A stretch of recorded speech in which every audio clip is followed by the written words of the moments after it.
আরে একটু হলে আমি সাপটা মাইরাছিলাম বুঝছো, তোমারে তো কইছিলাম লাঠি লইলে দৌড় দিতা, একটু হলে কেড়ে বাচ্চা গেছে। আরে আমি এই সাপের কথা শুনি, আরে 10 হাত দূরে যাই সামনে দূরের কথা। ওই সাপের কথা কইস না, সাপের কথা বলে বড় ডর লাগে। বহারে হ্যাঁ, আমার বন্ধু আইছে একটা ইন্ডিয়াতে। কই ওই যাইতেছে। ও রাসেল, এই বা চালায়া তারা বলে রিজু কুল আরে এ ভাই এরা ধরছে কে? আরে কি লো ঘটনা কি? আরে আমাদের দল্লু কে? ধরলো কে?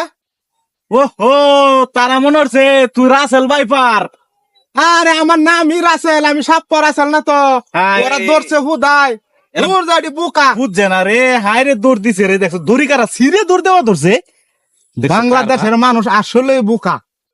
তাকে আল্লাহ আমরা বই তাই। আমার নাম রাখছে বাপ মা রাসেল, কোন তারা আমার দেখি উঠটা দৌড় মারছে। আর মনে হচ্ছে তারা কামড় মারবে।